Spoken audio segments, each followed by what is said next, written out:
Good morning. This is Lance Kenmore with the Kenmore team, and I'd like to welcome you to this week's edition of the Tri-Cities Real Estate Update. As always, you can contact me, Lance Kenmore, anytime direct on my cell phone at 509-727-8977, or visit us on the web at kenmoreteam.com. Once again, I always like to thank John for hosting and everybody here at the radio station for working to make all of this magic happen.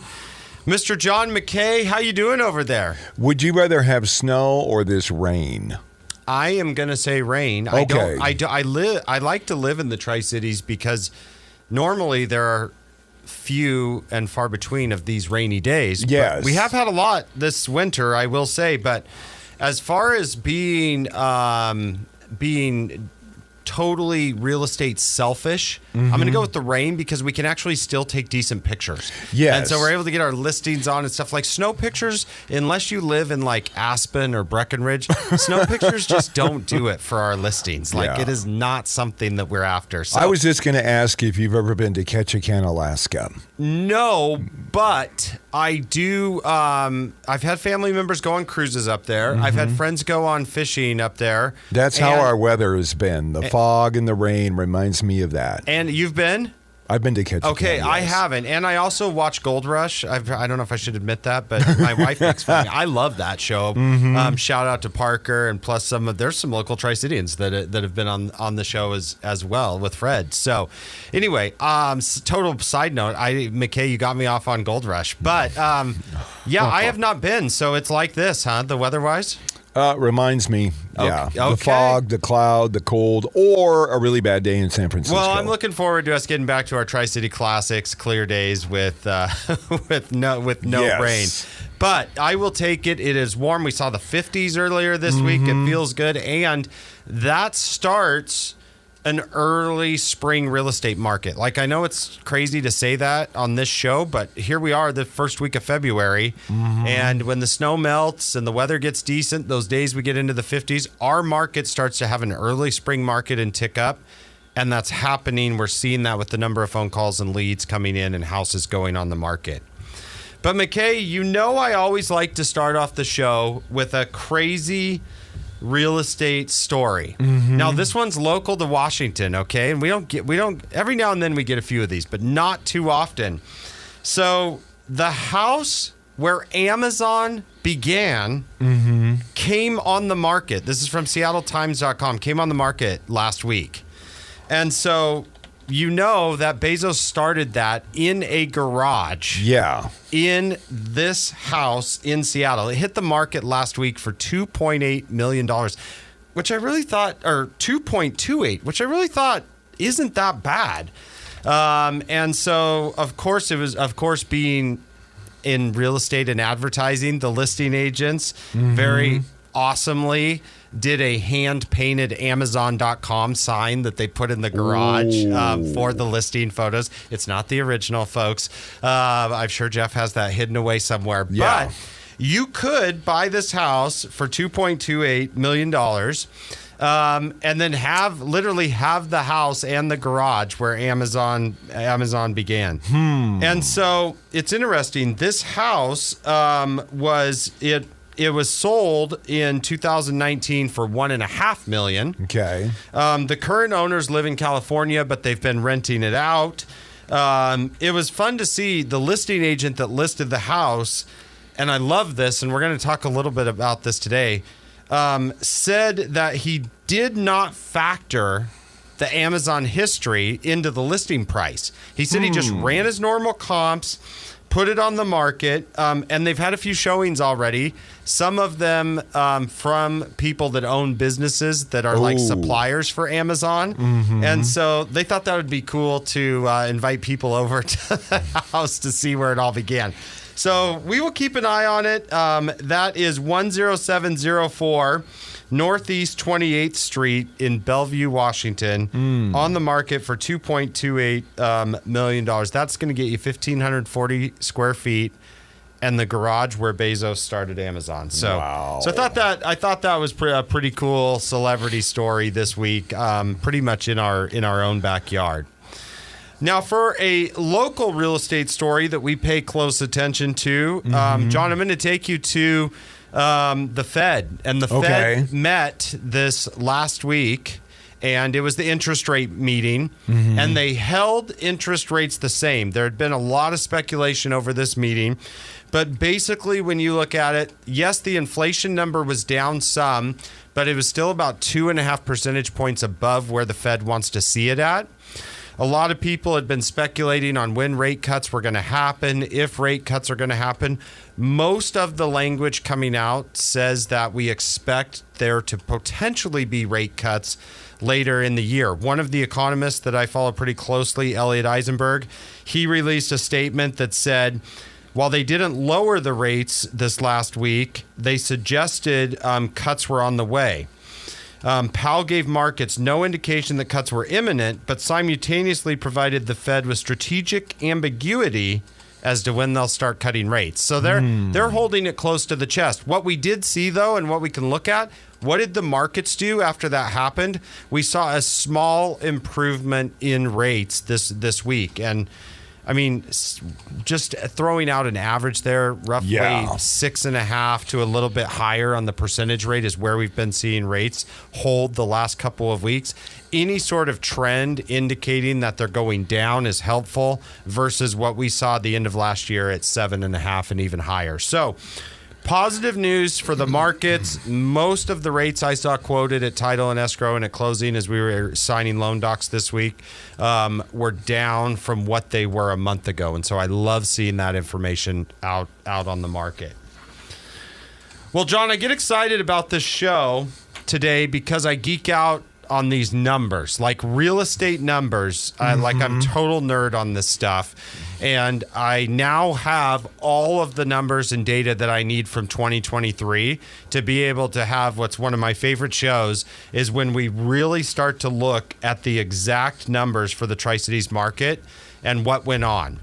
So I kind of hinted last week and talked a little bit about the biggest number that everybody wants to know right off the bat is what were the number of sales in the Tri-Cities market like? And then what was appreciation rate? What did that look like? And so it's a little different out there because this is one of those things where people are either going to say, I told you so, I knew it, or Kenmore doesn't know what he's doing with the numbers. Like that's what people are going to be saying. So two of those are probably right. I'm pretty careful about triple checking these numbers before I come on and put this out to the world. But most of this data coming out of our Tri-City Association of Realtors MLS data. Number one, volume of sales. Significantly down. Okay, if we go back, we've got to look at the numbers in 2022.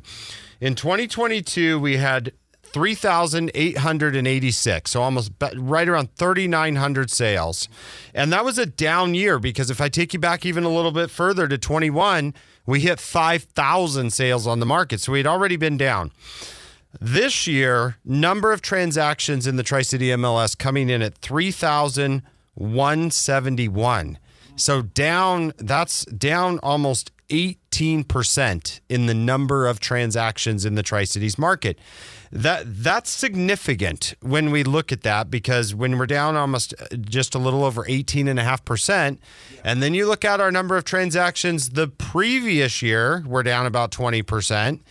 You're looking at the actual number of at-bats transactions that people are doing in the Tri-Cities down 40% in the last 2 years. That's a major, major change. And I got to tell you, this is why you're seeing the number of real estate agents, one of the reasons in our local MLS. One of my predictions is that we're going to see that go down. Because I was just thinking that. The agents that used to sell one or two just by waking up in the morning, that's a lot less likely to happen with those numbers in that situation. So number of transactions down about 18.5%. And then the big number that everybody wants to talk about or doesn't want to talk about, and trust me, my phone's already been ringing about this, is where is the prices? What have prices done? And if we just look at average sales price, and I know, once again, you can email me. I know there'll be comments about it. Oh, there's a great argument for why doesn't Kenmore talk about median and why didn't we do that? Well, I'm not a full-on economist. My minor was in economics. Okay. So I'm just dangerous. So if we just look at the average sales price last year in our market, though, so in 2022, it was $468,000, and that was big, like the highest we had ever seen. We did take a little bit of a breather, and in 2023, across the board over those 3,100 transactions, $452,000. Okay, for the average sales price. So we're looking at about depreciation of about 3.5%. Okay, and that's what people don't like to hear. No one likes to think that you've lost value in those situations. But if we go back and remember what we were dealing with and talk about the numbers, the previous year we had 14% appreciation, and the previous year before that 17. Okay, so when we're looking at that 31% over 2 years, if we're going to give up 3.5%, of that, not a big deal for our grand scheme of things for where we were at. Now, part of that I talked about at the intro. Part of that is interest rate driven, because an extra $15,000 on an average sales price didn't matter to people very much when they were paying 3.5% for the money, and their payment was only going up, another $8.75. They would skip a latte at Starbucks once a month and be okay. Now with rates where they went to, it makes a big difference. People are have a little bit more scrutiny for what they're picking out and looking in the resale market to get a little bit better of a deal. Yeah. Now, if that average price it doesn't tell the whole story, okay? And so my big thing is going through and looking at which cities in the Tri-Cities were the winners and the losers based upon that appreciation amount. Yes. And so I like to pull the numbers specifically from each city, look at the number of sales and the days on the market and what that looks like. So the very first one that we look at is Richland. Okay, and of those 3,100 sales last year in Richland, Richland had 897 sales. Richland had 28% of the market. Ooh. Very similar to the previous year as far as the number of sales. But average price of $480,000, the second highest of the 5 cities that we're going to talk about today. And I know it's Tri-Cities, I do know that, but 5 is because I throw West Richland and Benton City in there. We cannot forget about them, included in my metro area statistics. So 480,000, average days on the market 47 in Richland. And that is significant because it was a 4.2% drop in the average sales price. Richland the year before was one of only the 2 cities to bump over 500,000 at 501. And then last year, in 2022, before 26 days on the market. Now in Richland, it's taking 47 days on the market. What does that mean? Well, I get those calls. I get those calls when someone's been on the market 3 weeks. Yeah. They're used to how things were 2 years ago, and they're calling and they're like, Lance, why hasn't my house sold? What did you do? You messed it up. It's only been on 3. Or somebody else messed it up. We need to talk about this. Well, the first thing I like to do is not just look at an average across Tri-Cities. What specifically happened in your city, and then we can use that to kind of verify the data and our strategy. Yeah. That takes us, of course, over to Kennewick. Kennewick having the largest number of sales of the 5 cities, the big winner for the number of transactions sold, 1137. That takes 36% of the market share for Tri-Cities into Kennewick. But once again, a similar tale to Richland, but even a little bit worse. Average prices there down 5.5%. Okay, so what you're going to see happening a lot of times is people look to put their house on the market this year. They're going to look and say, I don't want to list it at that because my neighbor's house sold last year. We were great friends, and it sold for $10,000 more than you're telling me I should list my house for. So there's some conflict there until you dig into the numbers and say, great, that might have happened last summer, but we got to look 2 or 3 blocks away from you. at what some of these similar comparables have sold for. And there's a new market statistic there. And if anybody uses financing to buy your house, we're going to have to answer for that during the appraisal period. Yeah. So Kennewick down 5.5% from last year, 36% of the market share. The best chance of selling your house is if you're going to have a house in Kennewick. You're taking the lion's share of the transactions there. Now, moving over to Pasco, before we go into the break, we got to talk about Pasco, McKay. Okay. We're in Pasco right now at the studio, Yes. and we're over here.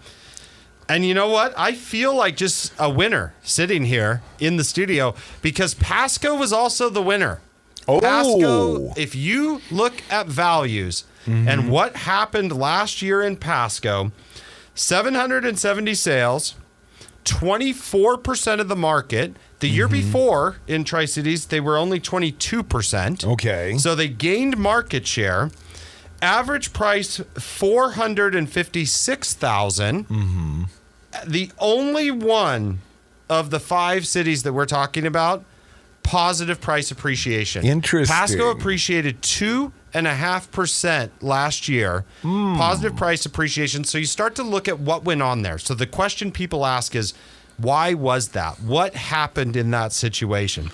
Well, in the previous years, they had not appreciated quite as quickly as Kennewick and Richland had. So you've got that being that they weren't as overpriced maybe as some of those other market segments. Yeah. Second thing you look at is, I think anybody you talk to last year would say, whether it's your aunt, your uncle, your sister, your brother, would say, the prices around here are crazy. Yeah. Like, I think people would say that, or higher than I remember in that situation. Well, if that's a sentiment that starts to happen in a community as a whole, all of a sudden they start to look around and say, where's a better priced option?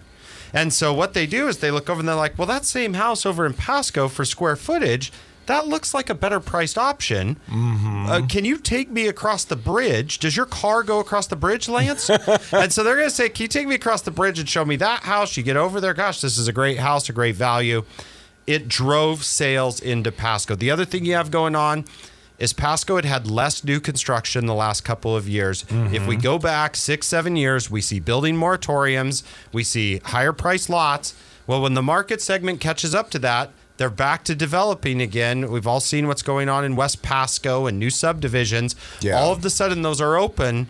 They've got product to sell in Pasco. So Pasco, the big winner for the market share and price appreciation. When we come back from the break, we are going to look to our brothers and sisters, West Richland and Benton City, and see what happened there. Right here on News Talk 870.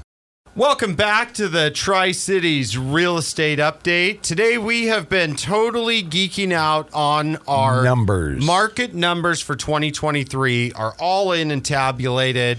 I've been going through, figuring out what's important to our sellers and buyers, what actually happened in the market, and what those numbers look like. Before the break, we went over the big 3 with Richland, Kennewick, and Pasco.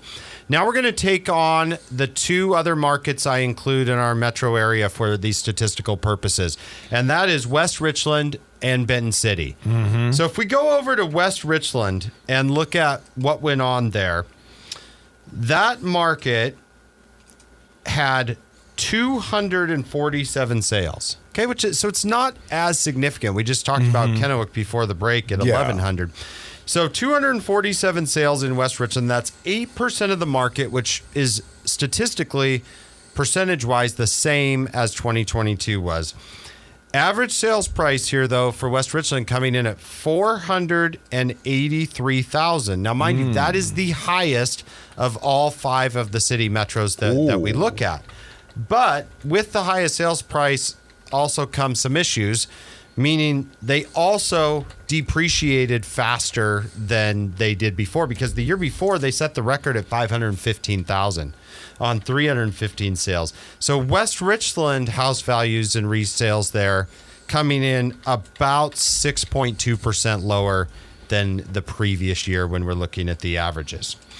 And so that's going to be something that sellers want to look at. If you're selling in West Richland, you're going to specifically really want to look at what happened with the comparables in the last 3 to 5 months surrounding your house. Because what happens in a transitional market like this is rates start to come back down, the market starts to rebound a little bit, but sellers are used to pricing from a year ago and what they were going there. And if you do that in this market, you might miss the market if somebody else is really looking at the comparables from a more accurate picture of the last 3 to 5 months.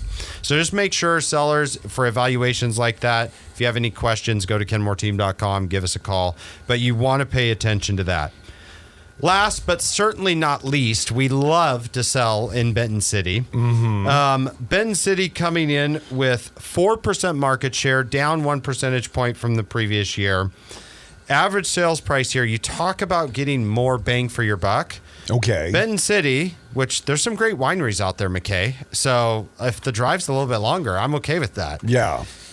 Average sales price out there last year, $380,000. Okay, and much like West Richland, down about 6% from the previous year. Now, when you look what happened the previous year, Benton City had a lot of new construction projects. And when you look at those new construction projects, a lot of those wrapped up. And then as interest rates went higher, it wasn't as easy for the builders to build those houses at the similar pricing. So you saw less sales happening out there in that market. But still, at $380,000 average sales price, if your budget is a little bit lower than Tri-City's average, you can look just a little bit further out and find great value in Benton City. So one of the big things that I like to do is say, okay, how does this affect sales and financing and mortgages, and what went on in that realm? Because you start to see some things shift around a little bit, especially when interest rates went as high as they did in 2023. So I like to go over and look at how were these transactions financed, okay? And so when we look at that, first off, right off the bat, you see conventional financing, okay? And that is generally higher credit scores, in many cases, a little bit more down payment available. And really, if we go back and look at the amount of cash that was available in the economy in 2021 and 2022 from stimulus and increased prices, there was a lot of cash around. And so if you look at how things were financed, it shows up in the numbers. 2022, Tri-City's market had 66% of the transactions financed by a conventional mortgage. Okay? If we go to 2023 last year, that dropped from 66% to 56%. 10% less of the market done with conventional mortgages. It is statistically very, very hard to move a number like that 10%. So you got to look at then and say, okay, well, where did all the mortgages, where did they go if that was the case? Well, I tell you what, the big winner in that case was FHA mortgages. So you go back to a system where smaller down payments, there can be some lower credit scores, and generally more money available than some of the conventional lenders that were retracting a little bit from lending. FHA in 2022, only 11% of the market. Last year, our lenders were busy in that sector, 17% of the market. So big jump in the number of FHA loans that were done. What does this mean to sellers as they're prepping their properties for sale? Well, what it means to sellers is when we come out and do those home evaluations, it's going to be, if you're in that range where we think it might be an FHA loan, there are going to be some things that you have to address. Like, for instance, let's say there's peeling paint outside or maybe on some of the window seals or door jambs. You go back a year and a half ago, we might have said, no problem. Everybody's buying with conventional. Who even cares about FHA? Okay, that's not the case in this market. You're going to have to say, hey, we need to get our handyman out here. We need to touch up that paint. We need to make sure there's no peeling paint. We need to make sure your water heater straps are on and you're ready to go. So there's going to be some of those consultations where we need to be better prepared in this market than we had to be the previous 3 years. And that's showing up in the financing numbers. Next, we go to VA transactions. This is up a little bit as well, but only by 1 percentage point. So the numbers were super, super close. Previous year, 268 VA mortgages. 2023, we're looking at 252. But here's another interesting segment, the last segment, and that's what we're talking about, no financing, right? Okay. So what happens when interest rates go really, really high? People don't want to borrow money. No. I mean, it's not rocket science in this situation, but people don't want. So what happened when rates were really, really low? Even people with cash would in many times say, you know what, I'm still going to get a mortgage on this. I'm still going to get a mortgage on this property because the money's at 3.5% or 4%. As far as I'm concerned as an investor, that's free money. So I'm still going to get a mortgage on this and conserve my cash. Well, when rates go really high and someone's looking at a residential purchase, they're not going to pay that. They're not going to pay out all of that interest. So you actually see the number of cash transactions percentage-wise in our market went up in 2023. It went from 14% to 17%. So more cash buyers in the market. And we talked about the past couple years where cash buyers, there's an old school saying that they have so much leverage, like cash is king. That's the saying in real estate. Well, we actually got to a time period where interest rates were so low and there was so much available money in the market that it didn't matter much. Like a lot of times people would say, well, yeah, great, but I'm not really concerned about the appraisal because the market only goes up. It never goes down. You know, this is, I'm not saying that, but that's what people were saying to us. And so I'm not really worried. We'll just take our chances with financing. Well, we're back in a situation, more cash buyers. They know that cash is king again in many scenarios. And so they're coming into the market. And if you're in one of these segments where appreciation has actually gone negative in a few spots, do you really want to take the risk with appraisal now, or do you want to just accept a cash offer? We're seeing some of our cash buyers get some better deals than they did 1 and 2 years prior to that. So cash is king is a little bit back in some of those market segments, and that always happens when days on the market start to go up in a normalized market as this is. Well, John, I always run out of time, but I don't want to today to get my pick 3 in as we wrap up on our statistics. Because the fact of the matter is we've got some great inventory that's come on the market that is just hitting, and I think people are looking for this type of product. Pick number 1, we talked about Pasco. I'm going to take you over to Pasco. 12107 Rock Creek Drive in Pasco. This is a 4-bedroom, 3-bath house. 2463 square feet, newer house in the last couple of years, spacious living room with gas fireplace, island kitchen with stainless steel appliances, granite counters, full tile backsplash, corner pantry, absolutely phenomenal kitchen, newer construction, huge backyard, block wall fenced completely around. And we talked a little bit about this on the break. Those block wall fences, you're not going to be able to find a new construction property and repeat this for this type of value.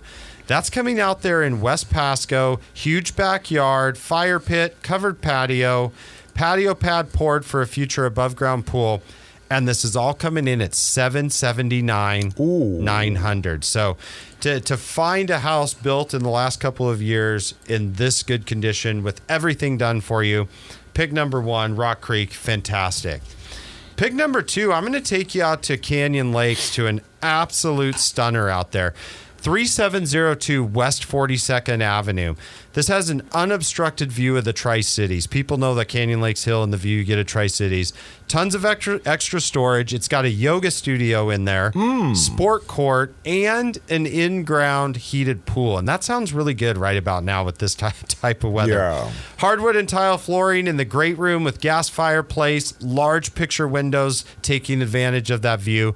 Gourmet kitchen with professional stainless steel appliances, gas range with hood, and a 10-foot prep island as well.